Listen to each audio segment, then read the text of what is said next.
विधानसभेत सरकारला अडचणीत आणण्याची एकही संधी माजी महसूल मंत्री एकनाथ खडसे सोडत नाहीत। शालेय पोषण आहार साहित्य वितरणातल्या घोटाळ्याविषयीच्या लक्षवेधीवर विधानसभेत बोलताना खडसेंनी हे कसलं सरकार अशी टीका केली। शालेय पोषण आहार साहित्य वितरणाच्या व्यवहारांची चौकशी एसआयटी मार्फत करण्याची शिफारस मुख्यमंत्र्यांकडे करणार असल्याचं तावडेंनी म्हटलंय। त्यावर खडसेंनी आक्षेप घेतला, तुम्ही मंत्री आहात मग शिफारस कशी करता? एक मंत्री दुसऱ्या मंत्र्याकडे शिफारसी करू हे म्हणणं चुकीचं आहे। एसआयटी चौकशीची घोषणा करा अशी मागणीही खडसेंनी यावेळी केली। जे या विषयातले घोटाळे असतात त्याची एसआयटीच्या मार्फत चौकशी करण्याची शिफारस आम्ही जे अन्न खाण्यास योग्य नाही अशा स्वरूपाचे अन्न गोडाऊनमध्ये सापडले आणि ते सापडल्यानंतर जळगावचं उदाहरण आहे की जळगावला अशा स्वरूपाचं अन्न सापडलं, सीओनी आणि गटविकास अधिकाऱ्यांनी त्या अधिकाऱ्यावर फौजदारी कार्यवाही करावी अशा स्वरूपाच्या सूचना केल्या।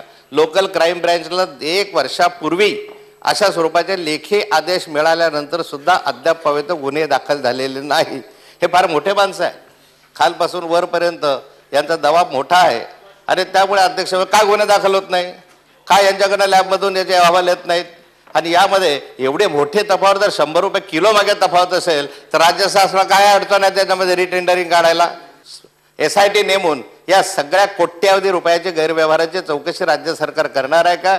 हा अनियमितता आहे, मुलांच्या जीवनाशी खेळ खेळत आहेत आणि या माध्यमातून जळगाव कोल्हापूर सारख्या शहरांमध्ये या ठिकाणी पोलिसांना हे देऊन सुद्धा गुन्हे दाखल न करण्याचं कारण काय? झी 24 तास रहा एक पाऊल पुढे।